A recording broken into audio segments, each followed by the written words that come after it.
모르면 공부하자. 알아도 다시 보자. 관리는 확인이다.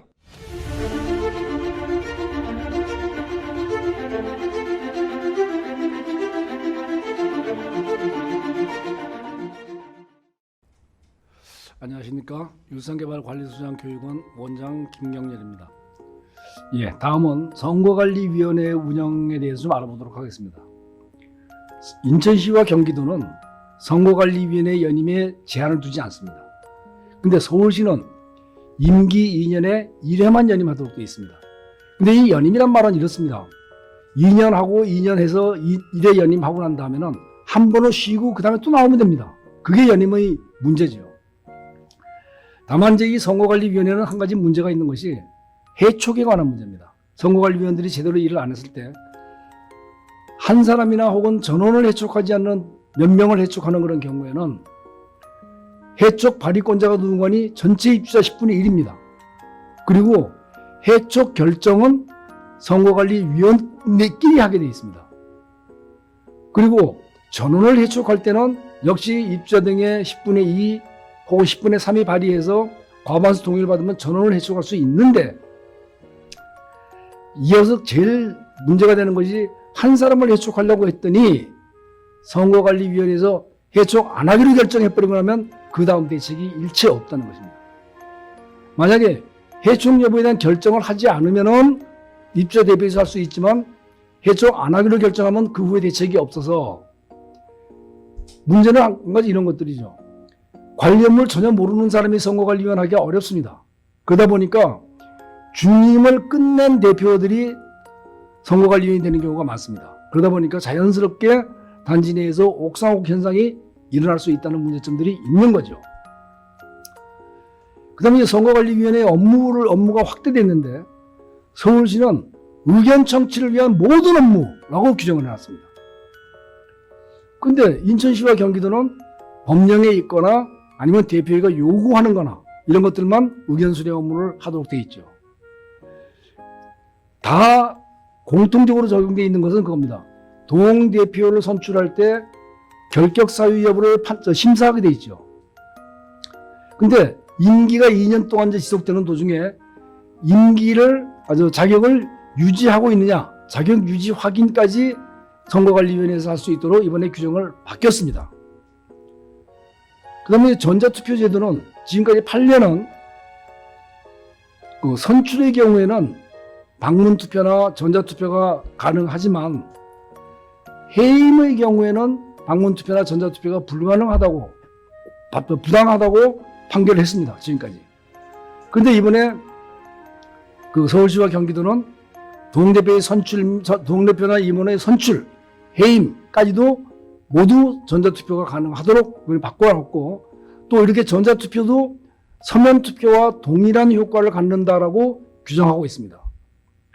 근데 인천시 같은 경우는 법령에 충실하게 선출만 가능하고 해임에 대한 규정은 넣지 않았습니다. 근데 한 가지 그거죠. 전자투표를 할 경우에도 서면투표나 이런 것들을 할 수 있는 개별 투표 장소는 정해놔야 된다라는 규정들이 병행되고 있습니다. 그 다음에 이제 위탁관리 재계약에 관한 문제는 의견 청취입니다. 의견 청취는 어떻게 하는 거니? 의견 청취하는 용지를 전 세대에 나눠주고 자진해서 반대한다, 찬성한다라는 의견을 제출하게 되어 있습니다. 근데 그러다 보니까 주로 제출 안 하는 경우가 많죠. 그럼 적극적으로 반대해서 제출하는 경우가 10분의 1 이상이면 입찰을 해야 되지만, 그렇지 않으면 그냥 절차를 밟아서 재계약을 하면 됩니다. 근데 이번에 서울시에서 하나 만든 것이 뭔가니, 의견 청취를 위하는 것도 방문해서 의견 청취를 할 수 있다라고 바꿨어요, 방법을. 경기도는 특별한 게 뭔가니, 계약 기간을 입주자 대표의 임기나 장기수선계획 조정 주기, 입주자 대표의 임기는 2년이고 장기수선계획 조정 주기는 3년이죠. 그래서 그거 중에서 2년 혹은 3년을 계약 기간으로 선택할 수 있도록 해놨는데, 근데 문제는 시행령에는 장기수선계획 조정 주기를 감안하여라고 한 가지만 정하고 있기 때문에 이 경우에는 약간의 이 준칙이 법령의 위반을 요지가 조금씩 있기 때문에 역시 법령에 충실하게 따르는 것이 옳을 것이라고 생각됩니다. 자, 계량기가 제일 몇 년 전부터 문제가 됐어요. 이 계량기가 누구를 위한 것이냐는 거죠. 수도 계량기 같으면은 과연 수도 사업소가 정당한 요금을 받기 위해서 만들어 놓은 것이냐, 그러니까 수도 사업소 재산이냐, 아니면 자기가 사용한 것만큼 요금을 내기 위해서 입주자가 설치한 것이냐, 이거 소유권에 관한 문제입니다. 그런데 이 문제를 단독주택의 경우에는 전부 다 수도사업소에서 해줍니다.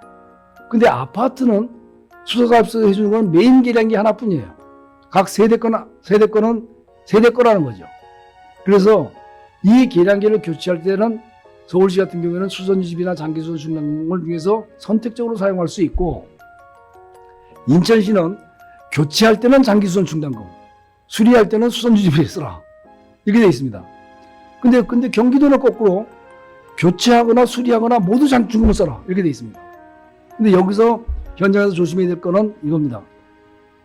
장기수선 계획에 포함시키지 않으면은 장기수선 충당금을 쓸 수 없다라는 것을 잊지 말아야 될 것입니다. 그 다음에 이제 관리사무소 직원들 교육비를 누가 부담할 거냐 하는 문제가 계속 문제가 됐었죠. 그래서 이 중에 보면 우리 이번에 관리관리규약에 명시해 놓은 것이 그 법정교육이나 전문기관이 실시하는 직무교육 또는 공동체 활성화 교육을 받을 수 있도록 지원해 줘야 된다라고 되어 있습니다. 똑같은, 서울, 경기, 인천주가 다 똑같은데, 그러니까 한마디로 얘기해서 전문기관에서 받는 법정교육이 아닌 교육도 교육비를 지원받을 수 있다는 얘기죠. 서울시에서 이번에 특별하게 하나 더 규정한 것은 뭐니? 회계 담당 직원입니다.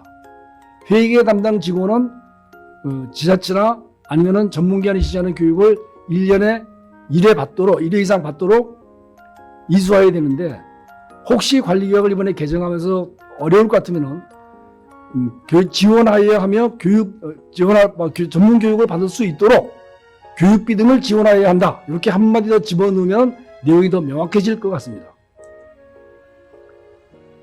그 다음에 이제 잡수입을 처리하는 데 있어서 굉장히 문제가 많았죠. 잡수입은 소유자 기업은과 공동기업은이 있는데, 소유자 기업은 장기수선 충당금으로 적립을 하고 공동기업은 관리비 차감으로 적립을 합니다. 그런데 그러다 보니까 문제가 생기는 게 뭐니? 그 잡수입 중에서 나가는 비용이 있습니다. 첫째는 뭐니? 재활용품 같으면은 재활용품을 분리 정리해주는 비용, 그 다음에 검침수당 같으면은 검침하는 직원들에 대한 수당, 이런 것들이 다 비용인데, 이런 비용을 서울시는 이번에 그런 비용은 다 빼고 순수하게 잡수입으로 처리할 것만 회계 처리해라 라고 돼 있고, 그 다음에 인천시는 입주자 기여금 기여한 장기수선 충당금은 공사 관련 소송 비용으로 처리가 가능하다. 장기수선 계획 공사 관련. 그리고 경기도는 하자 소송 비용으로도 사용할 수 있다 라고 정리해놨습니다. 그 다음에 이번에 경기도가 다른 시도와 달리 독특하게 정리했던 게 한 가지가 있는데, 잡수입의 사용에 대해서 내 항목이 나열되어 있지 않더라도 입주자 대표회의에서 필요하다고 의결하고 입주자 등의 과반수 동의를 받으면 얼마든지 다른 용도로 쓸 수 있도록 허용해 놓은 겁니다. 그래서 이 관리비 차감 대상이기 때문에 결국 입주민 돈입니다. 그래서 이미 사용할 때 생기는 분쟁이 발생할 수 있다는 거죠. 자, 이제 마지막으로 정리를 하고 끝내겠습니다. 관리규약은 자치법규입니다. 그래서 스스로 만드는 거죠. 그 준칙은 참조하는 거기 때문에 다른 준칙 재정권자가 만든 것들도 참조할 수 있습니다. 그 다음에 신고는 자기 완성적 신고이기 때문에 신고이고, 그 반려한다는 말은 구체적인 법령 위반 사항이 있느냐 여부를 확인하는 거고, 그리고 또 확인해서 다시 개정하라 라고 통보해 주는 게 반려입니다. 그래서 필요한 모든 사항들은 관리규약에 반드시 상세하게 기록해 놓고, 그리고 구청에서 수리하여도 위법 조항이 있으면은 그것은 그 조항 자체가 자체적으로 무효다라는 것을 여러분들이 인식하고 관리규약을 개정할 필요가 있습니다.